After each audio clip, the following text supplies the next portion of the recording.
আশা করি সবাই ভালো আছেন। আজকের এই ভিডিওর শুরুতেই আপনাদের জন্য রয়েছে এমন একটি খবর যেটা শুনলে যে কোনো ব্রাজিল সমর্থকের হৃদস্পন্দন একটু হলেও বেড়ে যাবে। কারণ কার্লো আনচেলোত্তি শুধু ব্রাজিল দলের কোচ হিসেবে দায়িত্ব নেওয়ার অপেক্ষায় নেই, বরং ২০২৬ বিশ্বকাপকে সামনে রেখে তিনি ইতোমধ্যেই ব্রাজিলের বিশ্বকাপ প্রস্তুতি বাস্তব অর্থেই শুরু করে দিয়েছেন। বিশ্বকাপ কোথায় অনুশীলন হবে, কোন হোটেলে থাকবে দল, কিভাবে লজিস্টিক সাপোর্ট নিশ্চিত করা হবে, এই গুরুত্বপূর্ণ বিষয়গুলো এরই মধ্যে প্রায় চূড়ান্ত হয়ে গেছে। সবচেয়ে বড় বিষয় হল এই পুরো পরিকল্পনায় আনচেলোত্তিকে সহায়তা করছেন লিভারপুলের সাবেক কোচ ইউর্গেন ক্লপ, যিনি বড় টুর্নামেন্টের প্রস্তুতি এবং ইউরোপিয়ান ফুটবলের ইনসাইড আউট জানেন। এই সব বিষয় পরিষ্কার হওয়ার পর এখন আনচেলোত্তি এবং তার কোচিং স্টাফের মূল ফোকাস ইউরোপ সফর। কারণ মার্চ মাসে ব্রাজিলের সামনে অপেক্ষা করছে দুটি বড় ম্যাচ, ফ্রান্স ও ক্রোয়েশিয়ার বিপক্ষে।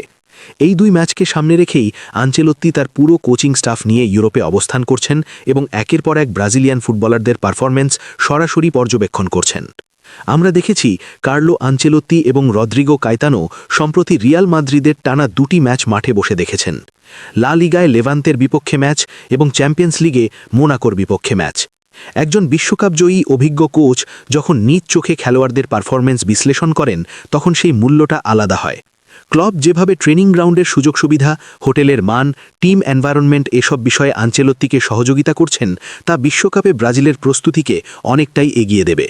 ফ্রান্স ও ক্রোয়েশিয়ার বিপক্ষে এই দুটি ম্যাচ শুধু প্রস্তুতি ম্যাচ নয়, বরং বিশ্বকাপের আগে ব্রাজিলের আত্মবিশ্বাস যাচাইয়ের সবচেয়ে বড় পরীক্ষা।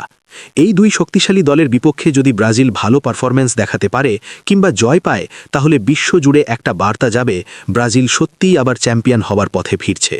অনেকেই তখন আগেভাগেই ধরে নেবে ২০২৬ বিশ্বকাপে ব্রাজিল অন্যতম ফেভারিট। সবকিছু মিলিয়ে পরিকল্পনাটা খুবই সুসংগঠিত মনে হচ্ছে। শোনা যাচ্ছে ফেব্রুয়ারির প্রথম সপ্তাহেই কার্লো আনচেলোত্তি রিও ডি জেনেরোতে চলে যাবেন। তার আগেই মার্চ মাসের স্কোয়াড নিয়ে তার পর্যবেক্ষণ কার্যক্রম প্রায় শেষ হয়ে যাবে। এখানে সবচেয়ে গুরুত্বপূর্ণ বার্তাটা হলো, এবার নাম বা পরিচয়ের কারণে নয়, পারফরম্যান্সের ভিত্তিতেই সুযোগ পাবে খেলোয়াড়রা। মার্চের স্কোয়াডে যারা থাকবে তাদের বড় একটি অংশই পরবর্তীতে বিশ্বকাপ স্কোয়াডে জায়গা পাবে বলে ধারণা করা হচ্ছে। তবে সবকিছু যে নিখুঁত হচ্ছে তা নয়। রিয়াল মাদ্রিদের ম্যাচগুলো দেখার পর আনচেলোত্তি সম্ভবত ব্রাজিলের ফুলব্যাক পজিশন নিয়ে বেশ চিন্তিত বলে মনে হচ্ছে।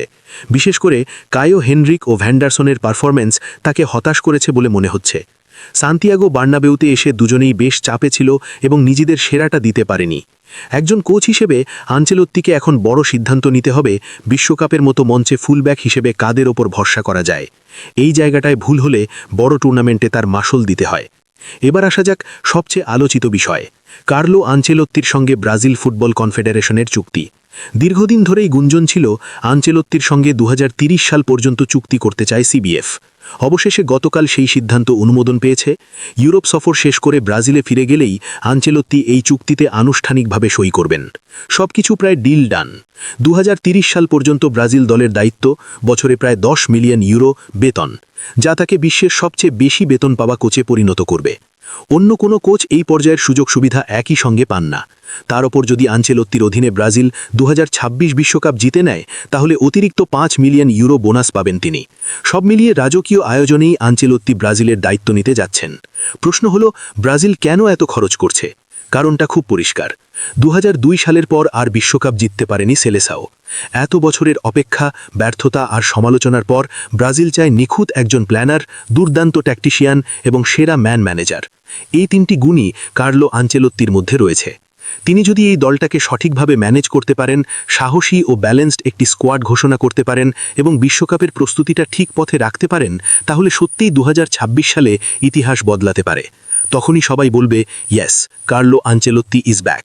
ব্রাজিল দলে তার প্রত্যাবর্তন নিঃসন্দেহে দারুণ একটি খবর। তবে এই খবর তখনই পূর্ণতা পাবে যখন আমরা ব্রাজিলকে দেখব ফ্রান্স ও ক্রোয়েশিয়ার মতো দলের বিপক্ষে শক্ত স্কোয়াড নিয়ে মাঠে নামতে, কোনো অগোছালো বা পরীক্ষামূলক দল নিয়ে নয়। শেষ পর্যন্ত আপনারা কি মনে করেন, কার্লো আনচেলোত্তির এই পরিকল্পনা কি ব্রাজিলকে আবার বিশ্ব চ্যাম্পিয়ন বানাতে পারবে?